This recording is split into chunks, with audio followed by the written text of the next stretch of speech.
አና የሚለው የአረብኛ ቃል ወደ አማርኛ ስንተረጉመው ምን ማለት ነው? እኔ የሚለውን ቃል ተጠቅመን የተለያዩ አረፍተ ነገሮችን እንሰራለን። በአማርኛ እኔ ተማሪ ነኝ የምንለውን በአረብኛ አና ጣሊባ ለሴት፣ ለወንድ ሲሆን እንዴት እንላለን? አና ጣሊቡን ወይም አና ጣሊብ። እኔ ተማሪ ነኝ ማን ነው የሚናገረው?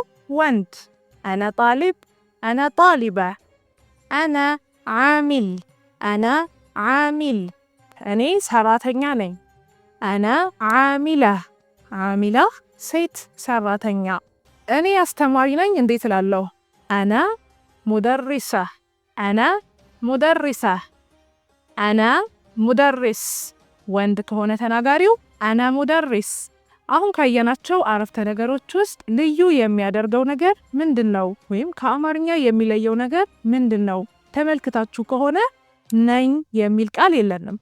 አና ጣሊባ፣ አና ሙደሪሳ፣ አና ዓሚላ ስንል ነኝ የሚል ቃል አለ? የለም። ስለዚህ በአረብኛ እኔ እንደዚህ ነኝ ለማለት ነኝ፣ ናት፣ ነው የሚል ቃል አይኖረንም ማለት ነው። በቀላሉ እኔ ተማሪ አና ጣሊባ በማለት ብቻ እኔ እንደዚህ ነኝ የሚልን አረፍተ ነገር መመስረት እንችላለን ማለት ነው።